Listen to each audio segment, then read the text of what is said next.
Unity centre for medical and computer education, Kanhangad, Kasaragod ജില്ല.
എൻ്റെ പേര് സജി ജോസഫ് ആനിമുട്ടിൽ നിന്നാണ്.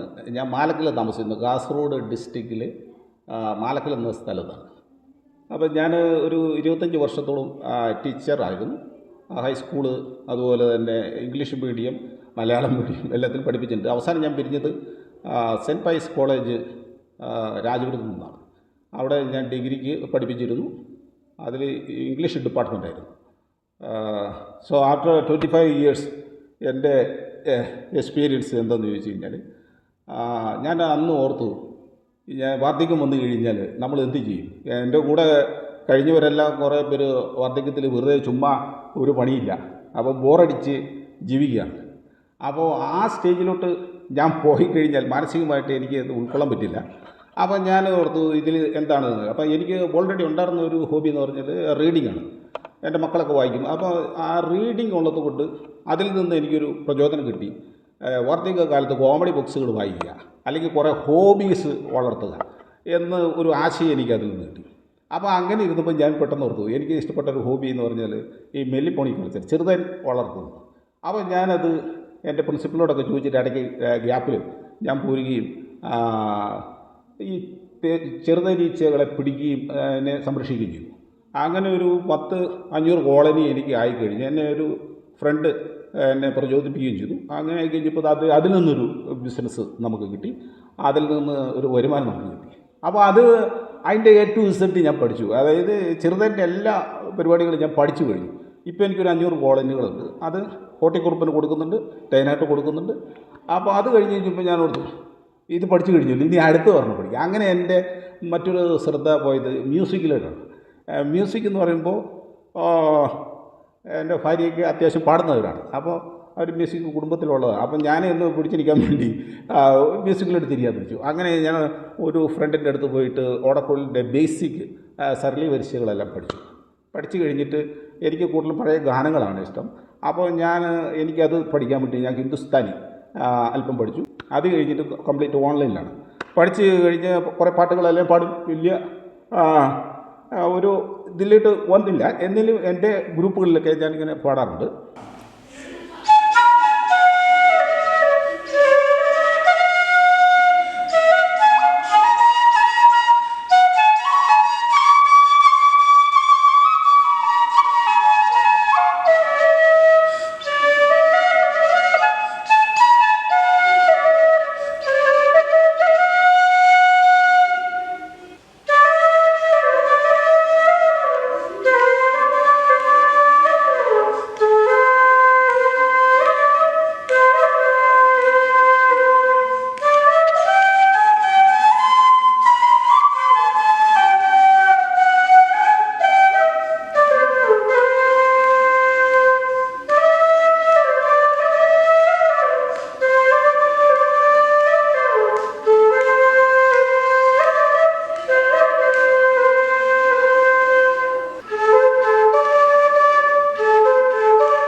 ഇതെല്ലാം കഴിഞ്ഞ് കഴിഞ്ഞപ്പോൾ ഞാൻ ഓർത്തു ഒരു ഫ്ലൂട്ട് എനിക്ക് നിർമ്മിക്കണം.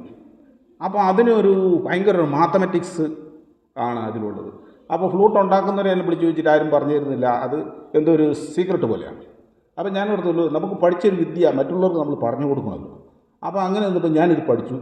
ഒരു 5 ഇയേഴ്സ് ഇതിൻ്റെ എടുത്തു തന്നെ ഇതിൻ്റെ മെഷർമെൻ്റ് എല്ലാം കാൽക്കുലേറ്റ് ചെയ്തെടുത്തതാണ്.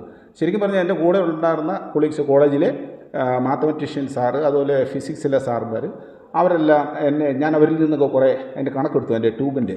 അപ്പോൾ എനിക്ക് മനസ്സിലായി ഇത് ഉണ്ടാക്കണമെങ്കിൽ ഇത് ചെറിയ പണിയല്ല, അത് ഭയങ്കര കോംപ്ലിക്കേറ്റഡ് ആണ്. സാധാരണ ഉണ്ടാക്കുന്നവരെല്ലാം ഇതിൻ്റെ ഒരു സാമ്പിൾ വെച്ചിട്ട് അത് ഒരു കോപ്പി പോലെ എടുക്കുകയാണ് ചെയ്യുന്നത്. അപ്പോൾ ഇതെങ്ങനെയാണെന്ന് ചോദിച്ചു കഴിഞ്ഞാൽ ഇതിൻ്റെ ഡയമീറ്റർ, ഈ ഡയമീറ്റർ, ഇതിൻ്റെ തിക്നെസ്, ഇതിൻ്റെ ലെങ്ത് എന്ന് പറയുമ്പോൾ ഈ ബ്ലോയിങ് ഹോൾ തൊട്ട് ഇവിടം വരെ ഉള്ള ലെങ്താണ്. ഈ 3 വിഷയങ്ങളാണ് ഇതിൻ്റെ അകത്തിരിക്കുന്നത്. ഇതിൻ്റെ ഒരു കാൽക്കുലേഷനാണ്. അപ്പോൾ നമുക്ക് ഏത് സ്കെയിൽ വേണമെങ്കിലും ഉണ്ടാക്കാം. അപ്പോൾ ഇങ്ങനെ ഒരു ഫ്ലൂട്ട് കിട്ടിക്കഴിഞ്ഞാൽ, ഒരു ഓട കിട്ടിക്കഴിഞ്ഞാൽ നമുക്ക് അതിൻ്റെ മെഷർമെൻ്റ് എടുത്തിട്ട് ശ്രുതി എടുത്തിട്ട് ഇതിൽ നമുക്ക് ഉണ്ടാക്കാം. ഏത് സ്കെയിലിൻ്റെ വേണേൽ എടുക്കാം. അപ്പം 12 മിഡിൽ ഫ്ലൂട്ടുകളാണ് ഇതെല്ലാം, മിഡിൽ ഫ്ലൂട്ടുകൾ. അപ്പോൾ ഹൈ പിച്ചുള്ള ഇത് 14 അപ്പോൾ ഇത് നമ്മുടെ ബേസ് ഫ്ലൂട്ടുകളാണ്. ബേസ് എന്ന് പറയുമ്പോൾ കുറച്ച് നല്ല ബേസ് സൗണ്ട്. ഇതിപ്പം ഹിന്ദുസ്ഥാനി ഫ്ലൂട്ടാണ്, അങ്ങനെ കുറച്ചും കൂടെ ഇറങ്ങി വരുന്ന സൗണ്ടുകളാണ്. നമ്മളിപ്പോൾ ഓർഗനിൽ വായിക്കുമ്പോൾ ഒരു ലെഫ്റ്റ് സൈഡിൽ കാണുന്ന ആ സൈഡിൻ്റെ സൗണ്ടുകളാണ്. അപ്പോൾ ഇപ്പുറത്തെ റൈറ്റ് സൈഡിലോട്ടുള്ളത് ആണ് ഇത്. അപ്പോൾ ഇതെല്ലാം ഞാൻ എൻ്റെ കയ്യിൽ ഓർഗൻ ഉണ്ട്, അത് വെച്ചിട്ട് അതിൻ്റെ പിച്ചെല്ലാം കറക്റ്റാക്കിയാണ് എടുക്കുന്നത്. അപ്പോൾ ഒരെണ്ണം ഉണ്ടാക്കാൻ ഏകദേശം ഒരു ദിവസം എടുക്കും. ഒന്ന് ഇച്ചിരി കൂടെ ഉണ്ടെങ്കിൽ നമുക്ക് ഇതൊരു കോൺസെൻട്രേഷനാണ്, അല്പം മാറിക്കഴിഞ്ഞാൽ അത് തെറ്റിപ്പോകും. അപ്പോൾ ഇത് മ്യൂസീഷ്യന്മാർ വരുന്നുണ്ട്, ഇന്നും വിളിച്ചിരുന്നു. അവർ വന്നിട്ട് ടെസ്റ്റ് ചെയ്തിട്ട് എടുക്കും. പിന്നെ അതെന്ന് വെച്ചാൽ ഓരോരുത്തരുടെ ലിപ്പ് കവറിംഗ് ഉണ്ട്, അത് നോക്കിയിട്ടാണ് ശരിക്കും ഉള്ളത് വേണ്ടത്. എന്താണെന്ന് ചോദിച്ചാൽ അത് പ്രൊഫഷണലായിട്ട് ഊതുന്നവർക്കെല്ലാം അങ്ങനെ അവരെടുക്കണം. നമ്മൾ റെഡിമെയ്ഡായിട്ട് എടുത്തു കഴിഞ്ഞാൽ അവർക്ക് ഊതാൻ പറ്റില്ല, അത് ക്ലിയർ ആവില്ല. അപ്പോൾ അവരുടെ ലിപ്പ് കവറിങ് നോക്കിയിട്ടും അവരുടെ എയർ ബ്ലോയിങ് പവർ നോക്കിയിട്ടും നമുക്ക് ഉണ്ടാക്കാം. അപ്പോൾ ഇത് നല്ല ഓടകൾ ആസാമിൽ കിട്ടും. പിന്നെ ഞാൻ കൂടുതൽ സംഘടിപ്പിക്കുന്നത് നമ്മുടെ മലയോരങ്ങളിലുള്ള സ്ഥലത്താണ്. ഈ നമ്മൾ ഗൂഗിളിൽ അടിച്ചാൽ കിട്ടും, ഈ വെസ്റ്റേൺ ഗട്ടിൽ ഉണ്ട് ധാരാളം നല്ല ഇനം ഫ്ലൂട്ടുകൾ, ഓടകളുണ്ട്. ഓടകൾ 4-5 ടൈപ്പുണ്ട്. അപ്പോൾ അത് ടൈപ്പാണ് ഇതിൻ്റെ അകത്തുള്ള. ആസാമിൽ നിന്നുള്ള ഫ്ലൂട്ടുകളുണ്ട്. അപ്പം ഞാൻ വളരെ ചീപ്പർ റേറ്റിലാണ് കൊടുക്കുന്നത്. അതുകൊണ്ട് എനിക്കൊരു ഹോബി എന്ന നിലയിൽ ഞാനങ്ങനെ ചെയ്തതേ ഉള്ളൂ. അപ്പോൾ ഇതാണ് ഈ ഫ്ലൂട്ടിനെ കുറിച്ച് പറയാനുള്ളത്. എല്ലാ ഫ്ലൂട്ടുകളും ഉണ്ട് ഇവിടെ. ഇത് ഇപ്പോൾ ഇവിടെ ഒരു 50 എണ്ണം ഞാൻ ഉണ്ടാക്കി വെച്ചിട്ടുണ്ട്. 19 കുറച്ച് വിറ്റ് കഴിഞ്ഞു.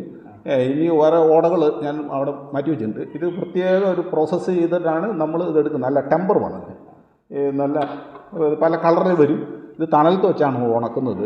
ഇത് നല്ല ടെമ്പർ വരാൻ ഞാനത് ചെയ്യുന്നത് അത് നല്ല മൂപ്പ് നോക്കിയിട്ട് കൊത്തും. എൻ്റെ പറമ്പിൽ തന്നെ ഞാൻ നട്ടിട്ടുണ്ട്. ഒരു 3-4 ടൈപ്പ് ഓടകൾ ഞാനിപ്പം നട്ടിട്ടുണ്ട്.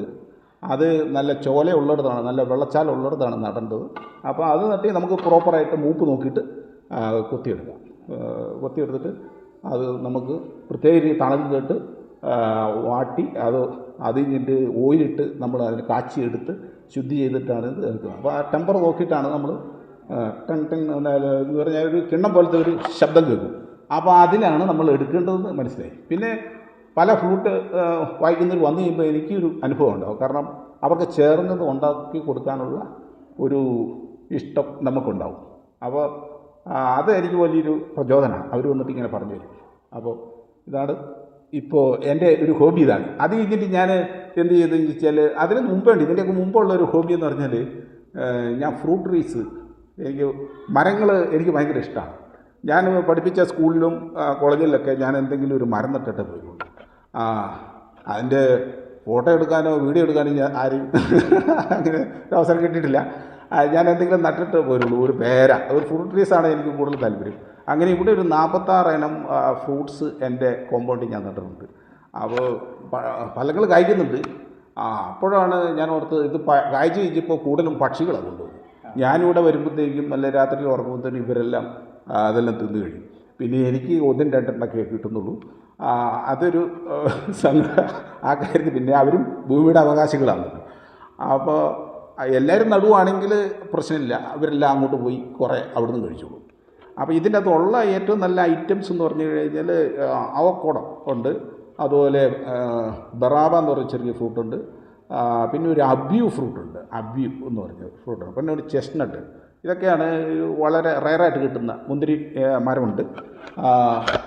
പിന്നെ ഞാൻ ആപ്പിൾ ഇവിടെ പിടിപ്പിച്ചതാണ്. ആപ്പിൾ നമുക്കിവിടെ ഞാനൊരു ഈ ഹൈറ്റ് വരെ പച്ച ആപ്പിൾ പിടിപ്പിച്ചതാണ്. പക്ഷേ മഴക്കാലത്ത് അത് പോവും, നമുക്കത് അങ്ങനെ അതിന് മഞ്ഞ് വേണം. അപ്പോൾ അങ്ങനെ ചെടികളെക്കുറിച്ചെല്ലാം ഒത്തിരി പഠിച്ചിരുന്നു.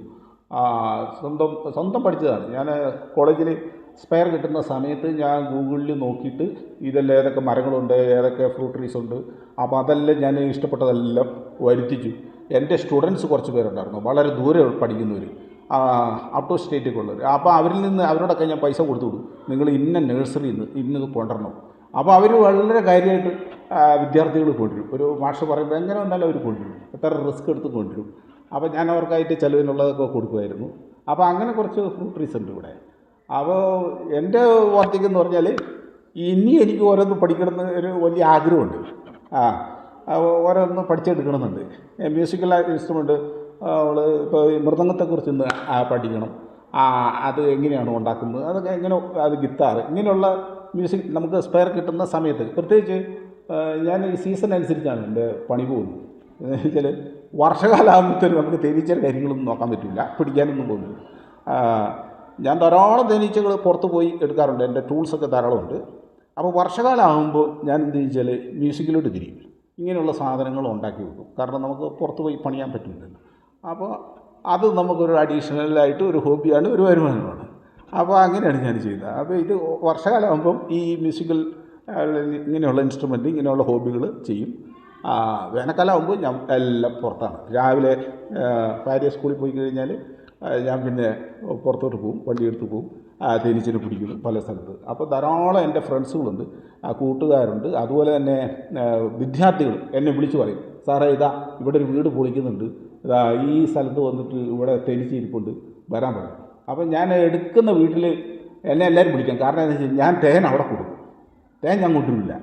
ഞാൻ ഏറ്റവും വിലയുള്ള സാധനം തേൻ അവിടെ കൊടുത്തിട്ട് ഞാൻ തേനീച്ചകളെ ഇങ്ങോട്ട് കൊണ്ടുവരും. അവരെ നശിപ്പിക്കപ്പെടാതെ അവരെ സംരക്ഷിക്കുക എന്നുള്ള വലിയൊരു ആഗ്രഹം എനിക്ക് നേരത്തെ ഉണ്ട്. അപ്പോൾ ഈ റോഡ് പണിയൊക്കെ എടുക്കുമ്പോൾ ധാരാളം മരങ്ങൾ വീഴുന്നുണ്ട്. ഇപ്പോൾ ഹൈവേ, സ്റ്റേറ്റ് ഹൈവേ ഒക്കെ, അപ്പോൾ ആ സൈഡിലെല്ലാം ഞാൻ പോയി നിന്നിട്ട് ആരും കാണാതെ നല്ല അവരോട് ഒരു പെർമിഷൻ ചോദിച്ചിട്ട് ആ മരത്തിൻ്റെ കഷ്ണം എടുക്കും. അപ്പോൾ നിങ്ങൾ എടുത്തിട്ട് നോക്കുമെന്ന് പറയും. അപ്പോൾ ഞാൻ ആ കഷ്ണങ്ങളെല്ലാം കൊണ്ടുപോയി ഇവിടെ ഇട്ടിട്ട് അത് അടച്ചിട്ടാണ് കൊണ്ടിരുന്നത്, ഈച്ചേനെ കൊണ്ടിരുന്നത്. എന്നിട്ട് അവിടെ കൊണ്ടുവന്നിട്ട് ഞാൻ അവരെ വേറെ കൂട്ടിലേക്ക് ആക്കും. അപ്പം കോട്ടയം, എറണാകുളം, ഇടുക്കി അങ്ങോട്ടൊക്കെ എൻ്റെ തേൻ ഫ്രണ്ട്സ് അല്ലെങ്കിൽ അവിടുന്ന് ആൾക്കാർ ഇവിടുന്ന് കൊണ്ടുപോകുന്നുണ്ട്. ഒരു കാറിനും കൊണ്ടുവരും, ചിലപ്പോൾ ഒരു 50 ബോക്സ് കൊണ്ടുപോകും.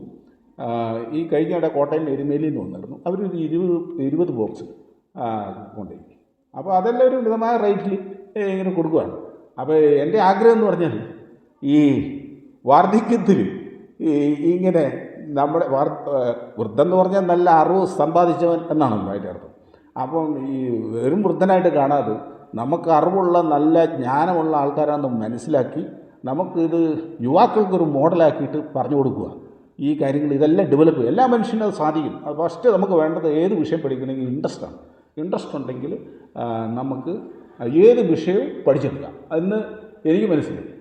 അപ്പോൾ എന്നെക്കാളും കഴിവുള്ള ധാരാളം ആൾക്കാർ വീട്ടിൽ വെറുതെ ഇരിപ്പുണ്ട്. അപ്പോൾ നിങ്ങളോട് ഞാൻ അത് റിക്വസ്റ്റ് ചെയ്യാണ്, നിങ്ങളിങ്ങനെയുള്ള ഹോബികൾ നിങ്ങൾ കണ്ടെത്തുക, അത് ഡെവലപ്പ് ചെയ്യുക. അത് ഈ നാടിനും ഈ സമൂഹത്തിൽ നിങ്ങൾ വീട്ടുകാർക്കും നമുക്കും എല്ലാം ഗുണകരമായിരിക്കും. ഓക്കെ.